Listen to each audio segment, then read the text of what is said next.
প্রিয় দর্শক, কথা বলছি বাঙালির 21 টেলিভিশনের পক্ষ থেকে। আমরা আছি ব্রাহ্মণবাড়িয়া জেলার আশুগঞ্জ উপজেলার আশুগঞ্জ থানায়। আপনারা জানেন, আমরা সবাই জানি যে আমাদের বাংলাদেশের বিরাট একটি পরিবর্তন হয়েছে। আমরা বলবো যে এটি একটি আপগ্রেড হয়েছে। একটি অনিয়ম অব্যবস্থাপনা থেকে একটি দেশকে কিভাবে একটি নিয়মতান্ত্রিক শৃঙ্খলার মধ্যে আনা যায়, তার জন্যই একটি বিপ্লব সংঘটিত হয়েছে। একটি সংস্কারের পথে আমরা বাংলাদেশ আছি। এখানে আমরা বাংলাদেশের সমস্ত জনগণ, ছাত্র, শিক্ষক, বুদ্ধিজীবী, সেনাবাহিনী, পুলিশ প্রশাসন সবাই মিলে কিন্তু আমরা কাজ করছি। এই জন্য বাংলাদেশ কিন্তু তুলনামূলকভাবে বেশ ভালো রয়েছে। আমরা বর্তমান এই ব্রাহ্মণবাড়িয়া জেলার আশুগঞ্জ উপজেলার আইন শৃঙ্খলা রক্ষায় কি অবস্থা, আইন শৃঙ্খলার অবস্থাটা কি, এবং আইন শৃঙ্খলা রক্ষায় আমাদের আশুগঞ্জ থানার আমাদের পুলিশ সদস্যরা কতটুকু প্রস্তুত, কতটুকু সুসংগঠিত হতে পেরেছে এই পর্যন্ত, আজ 29 আগস্ট 2024। আমরা সেই সম্পর্কে জানবো। এখানে আমাদের সাথে রয়েছেন আশুগঞ্জ থানার সম্মানিত যে অফিসার ইনচার্জ শফিউল কবির সাহেব। আমরা ওনার কাছ থেকে আশুগঞ্জের বর্তমান পরিস্থিতিটা সম্পর্কে জানবো। প্রিয় দর্শক, চলুন। গত 5/8/2024 তারিখে আমি আশুগঞ্জ থানায় যোগদান করেছি। তখন যোগদানের পরেই আপনার কি পরিস্থিতি ছিল এটার সবাই অবগত আছে। পুলিশের ভাবমূর্তির বিষয়ে আমরা আবার পুনরুদ্ধারের জন্য সকল জনগণকে সাথে নিয়ে, আশুগঞ্জবাসীর সাথে নিয়ে আমরা কাজ করে যাচ্ছি। আমাদের থানায় আমাদেরকে সহায়তা করার জন্য সেনাবাহিনী মোতায়েন আছে। তো আমরা আমাদের পুলিশকে পুনর্গঠন করার জন্য এবং থানা এলাকার আইন শৃঙ্খলা পুনর্গঠন সহ সকল কার্যক্রম করার জন্য আমাদের কার্যক্রম চলমান আছে।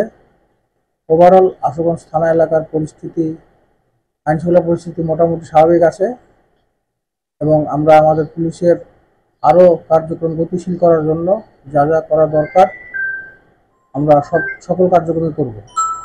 ধন্যবাদ।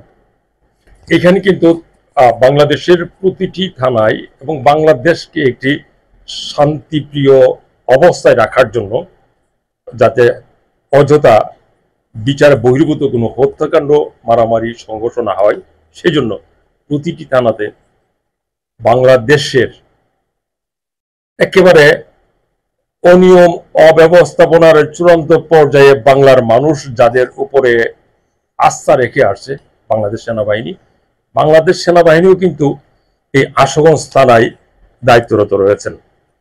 আমরা আশুগঞ্জ থানার এখানে যারা সেনাবাহিনীর সদস্য যারা দায়িত্বে রয়েছেন ওনাদের সাথে আমরা আলাপ করেছি। ওনারা সম্পূর্ণভাবে আশুগঞ্জ থানার আমাদের অফিসার ইনচার্জ সহ পুলিশ সদস্য ভাইদের সহযোগিতা করে আসছেন। এখানে ওনারা 30 জনের মতো সদস্য রয়েছেন এবং প্রয়োজনে ওনারা যেটি আমাদেরকে জানিয়েছেন যে প্রয়োজনে ওনারা যতজন দরকার চাওয়া মাত্রই ওনাদের এখানে সেই ফোর্স তাৎক্ষণিক মুভ করতে সক্ষম। এরকম বাংলাদেশের সর্বত্রই আইন শৃঙ্খলা রক্ষাকারী বাহিনীর সদস্যরা আমাদের দেশটাকে নতুন করে গড়ার কাজে ওনারা আত্মনিয়োগ করে আছেন। প্রিয় দর্শক, সার্বিক প্রেক্ষাপট এবং পরিস্থিতি, এই যে অনিয়ম অব্যবস্থাপনা, দুর্নীতি, লুটপাট যেটি বাংলাদেশের একটি ট্রেডিশন হয়েছিল, এবং এখন যে স্লোগানটি উঠেছে বাংলাদেশে, সেটি হলো যে সংস্কার।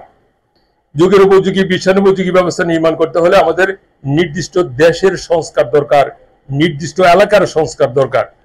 এখানে কোনো বাউন্ডারি দিয়ে আমরা এখন চলার সুযোগ নেই। প্রিয় দর্শক, যাই হোক, এই ব্যাপারে আরো কি কি পদক্ষেপ নেওয়া যায়, কিভাবে চিন্তা ভাবনা করা যায়, এ ব্যাপারে আমাদের অভিজ্ঞ মহল, বুদ্ধিজীবী মহল এবং আমাদের উপদেষ্টা মহল, আমাদের সরকার প্রধান সহ প্রত্যেকেই গবেষণা করছেন, স্টাডি করছেন কিভাবে এই দেশটিকে সমৃদ্ধ করে গোটা পৃথিবীতে একটি মডেল হিসেবে দাঁড় করানো যায়। সেই জন্যই আমরা এই ইনফরমেশনটুকু দিয়ে রাখলাম। প্রিয় দর্শক, ধন্যবাদ সবাইকে বাংলার 21 টেলিভিশনের পক্ষ থেকে।